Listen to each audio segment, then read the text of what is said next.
How's it going, everybody? Been a while. I don't get to record too much anymore. There's so much shit going on that I haven't really said anything about. I mean, Afghanistan being the biggest thing.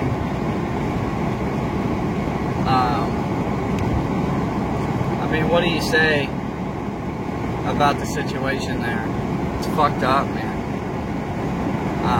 And I mean, they're still just trying to blame Trump. And, you know, I know that everybody's still on the Trump train. He was a great president. I don't really think he should run again in 2024. That's just my opinion. Because, you know, they fucking cheated. And, like, they changed a bunch of laws so that it wasn't called cheating. You know, so technically they didn't cheat. Well, I won't get into that, I guess. But, you know, if Trump would run again in 2024, the only thing that's going to happen is the same shit that happened in 20. Right? So, I think it's sometime. I think we need another leader that could be comparable to Trump. You know? And, I mean, a lot of people are saying, like, DeSantis from Florida should run.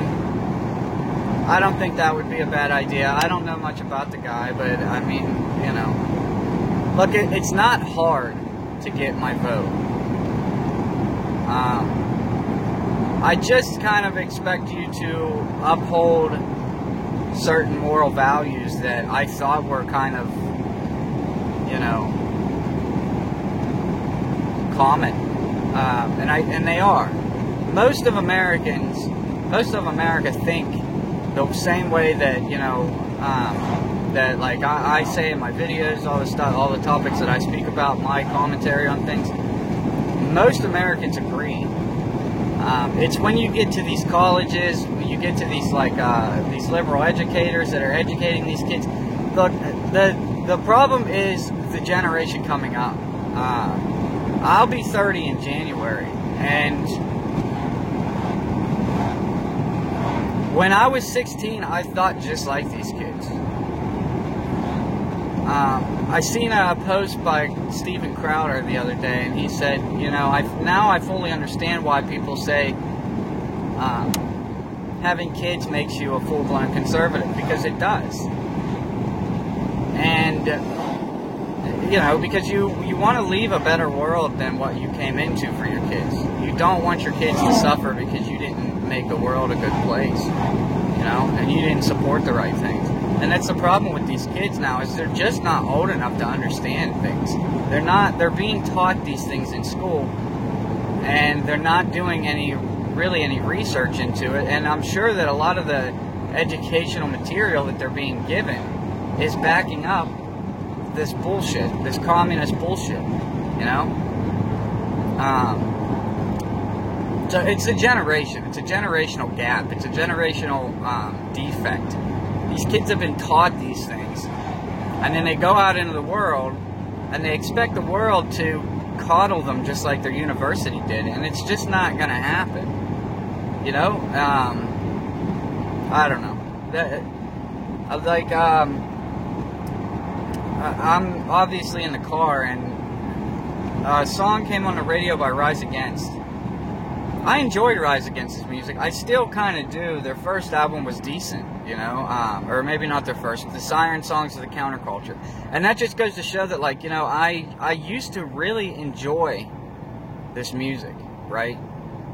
I never put politics into it. I never really got involved in politics. I tattooed "Fuck Obama" on my ankle when I was 18 or 19 years old, and I had no idea what Obama stood for, what, you know, I just did it because I thought it would be funny, because everybody hated Obama so much, and I thought it would be a funny fucking thing, so I tattooed it on my ankle. I mean, I'm glad that I didn't end up regretting it years later, and he's not a president that I would support, because I don't support him. I know, you know, but after I educated myself on it, it was, you know, a rightful tattoo. It earned its place. But I kind of went off on a tangent there. But my point is like this Rise Against song, he's like, we are the nowhere generation or whatever. It's probably called nowhere generation. And he says, we speak a language that you don't know and blah. Look, man, they're pandering. And that guy is rich as fuck. He doesn't work a normal job. He doesn't understand what normal values people, you know, normal everyday people that get up in the morning, go to work hard for their family, struggle. You know, he doesn't understand shit like that. These celebrities never do. So he's pandering to this crowd because he knows that's who he's playing for. And he wants it to be an anthem for the generation. I mean, you're not the nowhere generation. You're the fucking moronic, idiotic, uneducated, misled, misinformed generation. You have no fucking idea how wrong most all of you are when it comes to topics. And it doesn't matter if it's from politics or social politics. You're fucking wrong. You know, you ignore science and then you just regurgitate this misinformation that you've been given.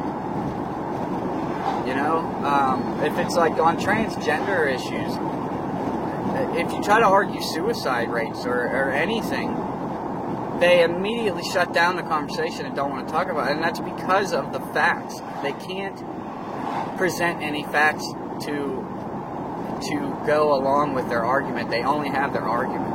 And their argument is, we should do whatever I want to do because I'm saying we should do it. And it just doesn't go that way, right? So these people are being coddled by universities. They're being misled by universities and misinformed by universities. And then when they get out in the world, they expect everybody should think the same way, and it's just not that way. Now, they fucking hated Trump so bad that they put Biden in, and look at the fucking fiasco that Biden is. Biden is the worst president in U.S. history, and he will go down as the worst fucking president in U.S. history, because he has botched, totally botched, every fucking thing he has done, whether it was border security, immigration, Afghanistan especially. I feel so fucking bad for those people. So bad for those people. And, you know, with this bullshit with, like, the terrorists, the Al-Qaeda, and then ISIS-K, and, you know, you think that them fucking people aren't working together? You know, there's that old saying that, like, you know, your enemy's enemy is your best friend or whatever the fuck it is. You get what I'm saying? That's true. That's old. It's old as fuck. That is old saying. It's a very old thing because it's true. You can set aside your differences if you have a common enemy. We are their common enemy.